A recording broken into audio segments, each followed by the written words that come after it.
Bienvenue dans ce deuxième épisode de la saison 2 du podcast Le village mammifère. Saison 2 qui est dédiée à ce grand rite de passage qu'est la naissance et qui nous permet de passer de l'énergie de la petite fille qui obéit, qui se soumet, qui accepte, à l'énergie de la femme, qui sait, qui a confiance, qui pose, qui ose et qui se respecte. Et aujourd'hui, j'ai envie de partager un petit bout de mon histoire, de mon rite de passage à moi, de mes différents rites de passage, puisque j'en ai eu 5, à travers mes 5 naissances, mes 5 enfantements. Ma première fille est née, j'avais 22 ans. Et à ce moment-là, je savais qu'une naissance à la maison existait. J'avais eu cette connaissance-là, mais j'étais pas du tout prête à poser que ça pouvait être une envie pour moi. Ça voulait dire trop de choses pour moi. Ça voulait dire m'affranchir essentiellement du regard de ma mère, de ses peurs. Et c'était trop difficile pour moi. Donc je l'ai tout de suite mis de côté. C'était même pas une option en fait. Donc je me suis tournée vers ce qui me semblait à ce moment-là être le mieux. Donc une clinique. J'ai préparé un projet de naissance, etc. Mais le retour que j'avais eu à ce moment-là, quand j'avais posé au professionnel en face de moi, c'était c'est ce qu'on fait déjà. Ah bon, c'est formidable, alors si c'est ce que vous faites déjà. Excellent, je suis au bon endroit. Et assez naïvement, je me suis préparée à la naissance, mais c'était une préparation classique. Je me suis laissée porter, en fait, tout simplement par le système dans lequel j'étais rentrée. Et j'avais pas d'a priori sur la naissance particulièrement. Du coup, je me suis laissée vraiment porter par le flow. Et en soi, je pense que c'était pas une mauvaise chose parce que ça évite aussi de trop réfléchir. Mais le problème, c'est que arrivé le jour J, quand il se passe quelque chose, je sais pas. Je sais pas si c'est normal, si c'est pas normal, si c'est ok, si c'est pas ok. Je sais pas. Donc, je me suis laissée porter par le flow pendant la grossesse. Je me laisse porter par le flow pendant la naissance. Sauf que là, le flow, c'est pas le flow, mon flow intérieur, c'est pas le flow de la vie, c'est le flow des personnes qui sont autour de moi, donc des sages-femmes et puis du gynécologue. Mais ça, je l'ai vu qu'après, bien sûr. Mais c'est ce qui m'a permis de grandir fort. Et donc, j'ai eu un pré-travail long qui a duré 3 jours. Donc des contractions pendant 3 jours, à plus pouvoir dormir. Et donc, forcément, j'ai été très très fatiguée, j'en pouvais plus. Donc, j'ai fini par demander la péridurale parce que là, j'étais en... J'avais donné. J'étais épuisée en fait, tout simplement. Et donc, euh, j'aurais eu des outils dans ces moments de pré-travail long, de contractions régulières, enfin comme ça, autant régulières dans la journée, mais qui n'enclenchaient pas le travail. J'aurais eu des connaissances ou j'aurais eu quelqu'un à qui m'adresser pour avoir des réponses et un soutien et une aide à ce moment-là. Peut-être que les choses auraient été différentes. Peut-être pas, on ne sait pas, on ne peut jamais refaire l'histoire. Mais peut-être que les choses auraient été différentes. En tout cas, je pense que je n'aurais pas été dans un état de je subis. Je subis ces contractions pendant 3 jours qui m'empêchent de dormir et qui me font mal et que j'en ai marre et que le travail n'avance pas et que qu'il n'y a pas de travail d'ailleurs qui avance et que je désespère. Là, je subis. J'ai subi à ce moment-là. Donc je pense que déjà je n'aurais pas été dans cette position-là. Je subis, mais ok, j'ai des personnes qui me soutiennent, en qui j'ai confiance, j'ai des outils en main que je peux faire. Et c'est pas être dans le mental, c'est juste être dans la présence en fait. Dans ma présence, dans ce moment-là. Et pas dans le néant. Et dans subir les vagues. Et donc ensuite, j'ai demandé la péridurale. Et là, c'était incroyable. Je ne sentais plus rien, je n'avais plus mal. Donc forcément, à ce moment-là, j'étais très très contente. Et je ne peux pas reconnaître que ce n'était pas... que voilà, j'en avais besoin en fait d'arrêter d'avoir mal. Mais ce que je ne savais pas, c'est que une péridurale peut enclencher une suite de gestes qui sont dus à la présence de la péridurale et qu'au fait que le corps de la femme ne sent pas, et qu'il ne peut plus se mettre debout, se mouvoir, etc. Je ne connaissais pas la physiologie de la naissance en fait à ce moment-là. Parce que pour éclairage, si jamais tu ne sais pas trop de quoi je parle, quand tu as une péridurale, tu dois rester allongé. Mais le bébé, lui, il a besoin que la mère soit debout et en mouvement. Parce que le bébé voyage, descend, se tourne, se positionne, et notamment grâce au mouvement du corps qui accompagne son mouvement à lui. C'est vraiment une danse entre le bébé et la maman. Alors quand tu es allongé, le bébé, ok, il peut quand même réussir à descendre, mais ça lui demande plus d'efforts. Parce qu'il n'est pas aidé par le mouvement de la mère. Mais bon, moi ça je le savais pas, donc j'étais allongée, je sentais plus rien, j'avais l'impression de revivre. Et quand j'ai commencé à ressentir de nouveau les sensations, la douleur qui était sûrement très basse des contractions, parce que c'était au tout début que je recommence à sentir quelque chose. Mais déjà pour moi c'était trop, parce que j'avais l'impression d'avoir trop souffert avant. Enfin, mon corps ou mon cerveau plutôt, voulait plus souffrir. Donc j'ai redemandé une autre dose de péridurale. Et la sage-femme m'a demandé si j'étais sûre, je crois. Et moi j'ai dit oui. Et du coup elle m'a mis une autre dose. J'aurais préféré, rétrospectivement, qu'elle m'explique. Qu'elle m'explique que si elle là me remet, je ne sentirai pas, et que ça va être bientôt le bébé ou le moment où le bébé va naître, etc. Et que du coup, je ne pourrai pas pousser comme il faut parce que je ne vais pas sentir ce que je fais. J'aurais préféré qu'elle me dise quelque chose parce que je pense si elle a hésité, c'est qu'elle avait un petit doute sur le bénéfice de me remettre une dose de péridurale. Mais elle ne l'a pas dit. Elle a voulu respecter mon choix, sûrement. Mais n'empêche que en fait, elle m'a pas apporté la connaissance à ce moment-là. Que moi, je n'avais pas, puisque je m'étais pas renseignée ni formée auparavant. Je suis arrivée avec toute ma naïveté de jeune fille que j'étais. Et ma confiance sur moi encore que je pouvais avoir dans les professionnels de l'hôpital. Et donc elle m'a remis une dose de péridurale et donc évidemment je n'ai plus rien senti. Sauf que quand mon bébé était prêt à naître, et ben il fallait pousser, mais moi je savais pas comment pousser. Parce que je sentais rien en fait. Donc on me dit pousse, et ben je pousse, mais mais je sais pas comment je pousse parce que je ne sens pas. Allez pousser quand vous sentez rien, vous faites un mouvement, vous imaginez faire un mouvement parce qu'en fait vous savez pas ce que vous faites, mais mais forcément que c'est pas efficace. Et pourquoi c'est pas efficace? Parce que quand on n'a pas de péridurale et que vient le moment où le bébé doit sortir, il y a un mouvement involontaire qui se crée, qui se fait de pousser. De pousser ou d'expulsion naturelle du bébé. La femme, elle n'est même pas en vrai obligée de pousser, le corps va pousser tout seul. Mais ça se fait tout seul en fait, parce que la femme, elle le sent, puisqu'elle est en contact avec son corps, puisqu'elle est présente en elle-même. Et moi là, je sentais rien, donc on me dit de pousser, je fais un truc que j'imagine que c'est ça pousser, mais en fait, visiblement, c'est pas ça.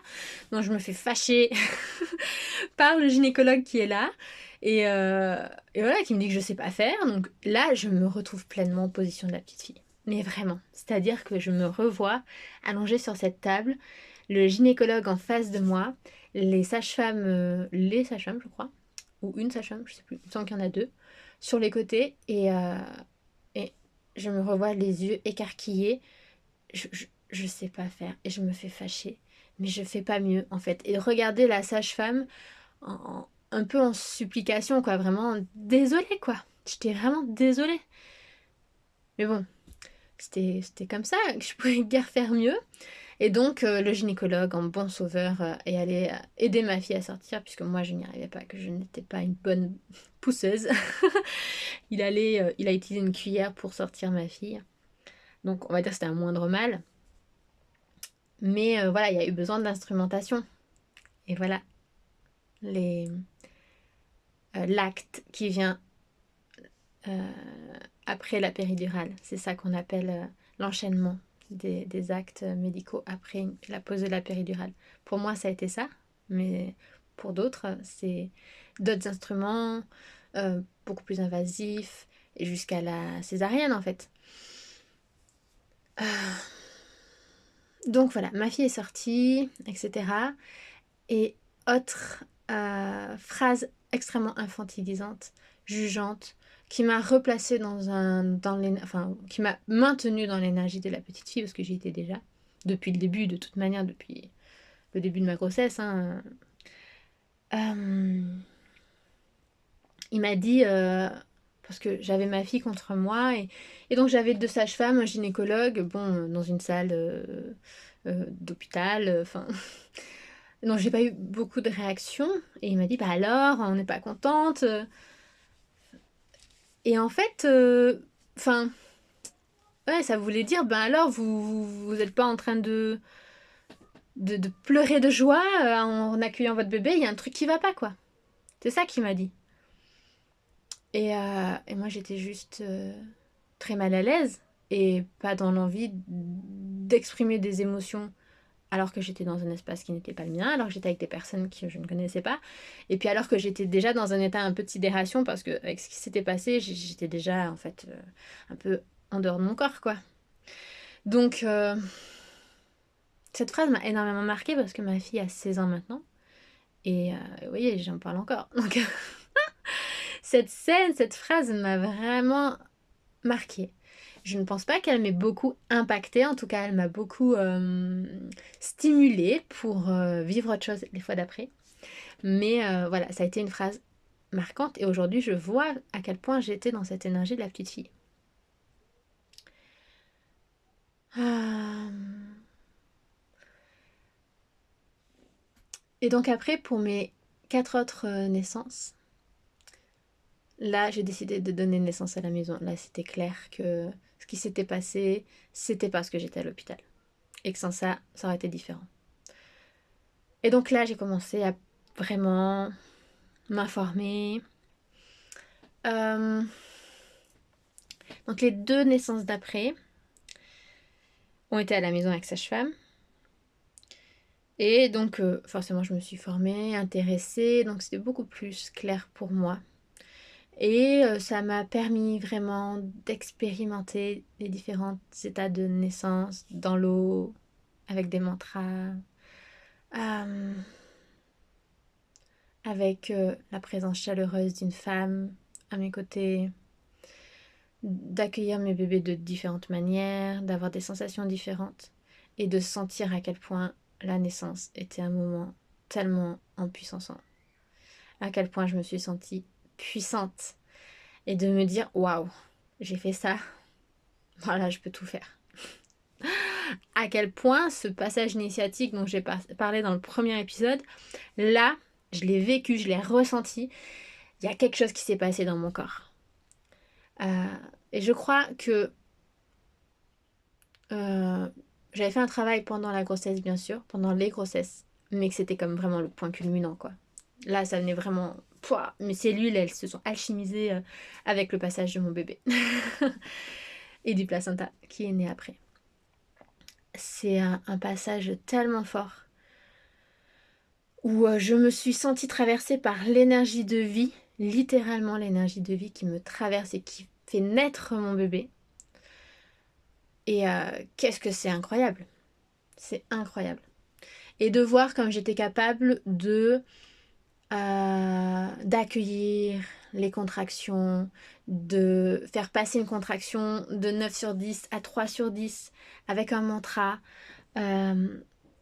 d'utiliser la respiration, de laisser mon corps s'ouvrir, les visualisations, bref, comme je pouvais vraiment accompagner les sensations pour les transformer. C'était incroyable. Incroyable. Euh, donc là, j'étais déjà bien plus dans l'énergie de la femme. Mais j'étais encore un peu dans l'énergie de la petite fille parce que j'ai quand même accepté des choses de la part de la sage-femme que j'avais pas envie en fait. Et peu importe que ce soit rien, que ça n'ait rien induit ou j'avais pas forcément envie de ça. Elle voulait que j'accouche en étant assise sur un tabouret d'accouchement. Donc c'est un tabouret avec un trou devant. Et comme ça, elle peut attraper le bébé. Et puis bon, c'est une position accroupie qui est plus physiologique que certaines autres positions. Donc en soi, mes bébés sont bien nés, etc. Mais moi, j'avais pas forcément envie qu'à un moment donné, elle me dise, bon, allez, là, maintenant, tu viens, tu t'assois là. Et puis voilà, moi, je prends bébé, c'est elle qui reçoit bébé et qui me le met après. J'avais pas envie de ça, en fait. J'avais pas non plus envie forcément qu'elle coupe le cordon tout de suite. Enfin, rapidement, quoi. Elle a pas forcément coupé tout de suite, mais elle a quand même coupé rapidement. Une fois qu'il a arrêté de battre, elle a coupé. Moi, en fait, j'aurais peut-être voulu plus longtemps. Voilà, il y a des choses comme ça euh, que j'avais pas forcément... J'avais pas demandé ça. Et je l'ai suivi parce que c'était ma sage-femme. Parce que j'avais remis une partie de mon pouvoir. J'avais peut-être réintégré, allez, 80% de mon pouvoir et je lui avais laissé 20%. Et c'est pas 20% de confiance. C'est pas 20% de j'ai confiance en cette femme, je me sens en sécurité avec cette femme et du coup je peux me lâcher. C'est je te laisse 20% de mon pouvoir. Donc tu me dis de m'asseoir, je m'assois. Tu me dis de sortir de l'eau, je sors de l'eau. Tu me dis faire telle chose, je fais telle chose. Parce que t'es ma sage-femme. Tu dis qu'il faut couper le cordon, on coupe le cordon. Parce que je t'ai laissé 20% de mon pouvoir.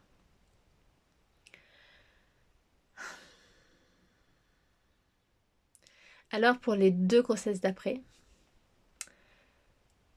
là les choses ont été différentes. Déjà pour ma 4e grossesse, je savais déjà, enfin pour mon 4e bébé, j'avais déjà envie de donner naissance chez moi sans sage-femme. Mais j'étais pas encore prête à l'assumer. J'étais pas encore prête à vraiment passer euh, de la certitude intérieure que c'était ça qui est juste et que je me sentais vraiment appelée par ce chemin-là et que c'était totalement aligné pour mon bébé. Ah ok, bah c'est ça que je fais. Donc je suis quand même retournée voir ma sage-femme d'accouchement à la maison et qui m'a accompagnée, nanana. Et en fait, il s'est avéré, parce que quand ce bébé doit naître sans sage-femme, il naît sans sage-femme, qu'elle est arrivée après. Et que c'était pas du tout volontaire de ma part, c'est une histoire de contraction qui en fait, de signes extérieurs que j'attendais pour pouvoir l'appeler et qui ne se sont pas avérés être comme ça. Et ça s'explique aujourd'hui parce que c'était ma 4e grossesse, etc. Donc les choses changent un petit peu au niveau des fréquences, des contractions, etc. Mais moi, ça, je le savais pas. Donc moi, j'attendais toujours des fréquences, enfin des contractions très rapprochées, régulières. Mais moi, ça n'a jamais été régulier, jamais été extrêmement rapproché, sauf aux vraiment dernières lignes droites. Donc bref, ce que j'attendais comme validation extérieure ne s'est pas présenté. Donc j'ai appelé ma sage-femme beaucoup trop tard, entre guillemets. Donc elle est arrivée et bébé était déjà né. Et c'était extraordinaire. Parce qu'en fait, elle est née exactement là où j'avais eu la vision qu'elle allait naître. C'était trop beau. Donc je vais pas développer plus là parce que je vais rester sur le thème de l'énergie petite fille femme, mais je raconterai peut-être de nouveau une prochaine fois. Si ça t'intéresse, dis-moi, j'en prendrai note. Et donc là, là j'étais dans 90% de mon pouvoir. Et je laisse 10% à la sage-femme. Parce que quand la sage-femme est arrivée, donc il n'y avait aucun souci, elle était super contente et tout, totalement sécure, parce que elle avait bien intégré dans sa pratique que quand elle arrivait, une fois que le bébé était né, c'est que tout allait bien. Donc vraiment, c'était parfait. Mais elle arrivait, ma fille était née depuis 2 heures, je crois, et donc elle a dit, bon, ben c'est bon, maintenant on peut couper le cordon. Moi, j'avais dit 3 heures. C'était l'information que j'avais reçue de la part de mon bébé. Mais là, j'étais tellement pleine d'ocytocine que j'ai dit oui. Et du coup, à ce moment-là, Ça, c'est un moment que j'ai regretté. Le moment de ne pas avoir réussi à dire non, ou de ne pas avoir pris conscience en amont que ça, c'était vraiment important. Et de ne pas avoir autant pris conscience que, ouais, quand on est full ocytocine, full de nos hormones après la naissance, on peut tout accepter. Là, clairement, on peut tout nous faire signer. On est amour, on dit oui à tout, tout est beau, et on accepte tout. Et que là, la présence du partenaire, par exemple, est super importante, puisque c'est lui le gardien, lui qui va dire ah, attendez. Non, non, elle avait dit ça. on va en reparler. Mais je crois que c'est pas quelque chose qu'elle veut en fait. Et ça, je l'avais pas vu venir. Voilà. Je le savais, je crois, mais je l'avais pas vu venir à ce moment-là. Et donc ça, je l'ai regretté. Parce que ça a été une intervention de sa part que j'ai acceptée et qui n'était pas ok en fait.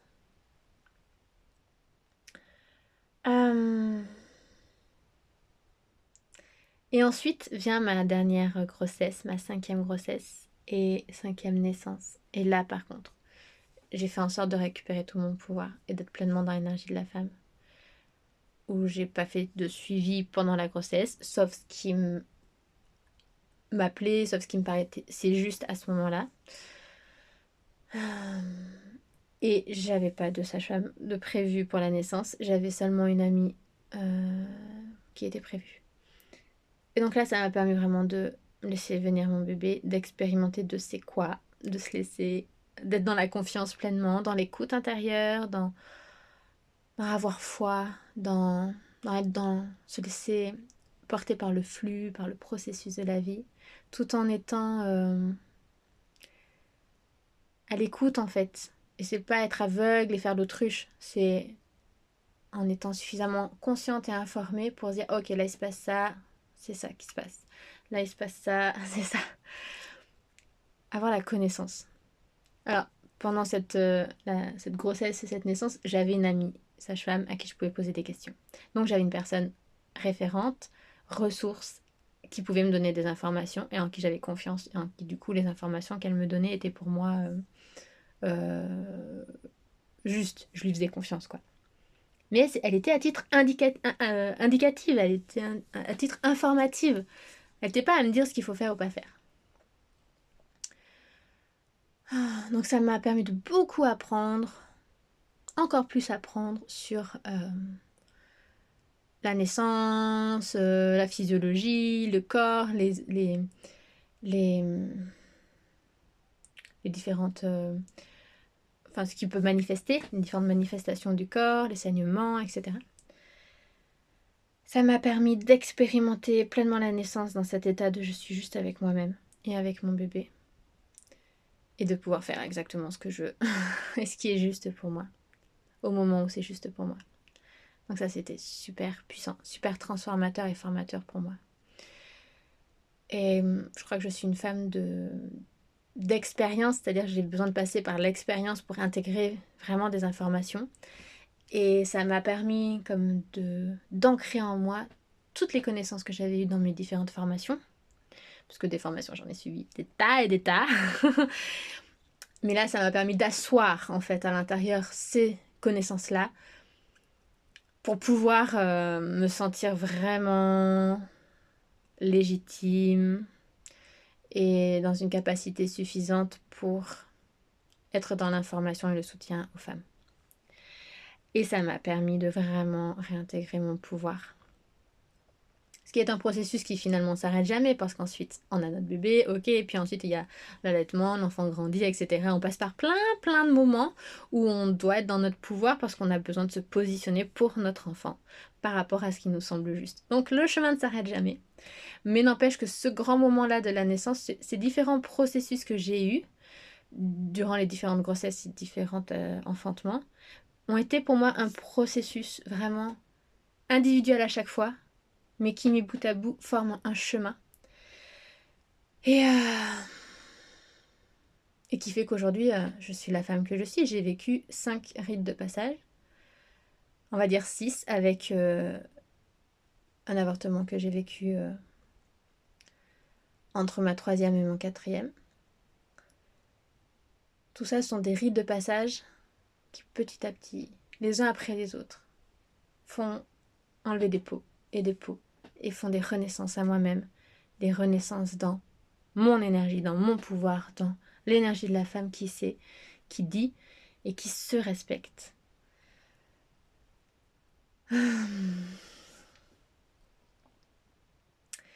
Voilà. Dis-moi comment ça résonne pour toi. Dis-moi comment ça vient se poser à l'intérieur de toi. Mon témoignage. Et c'est avec plaisir que je te répondrai. Et puis à tout vite pour un prochain épisode. Ciao, ciao.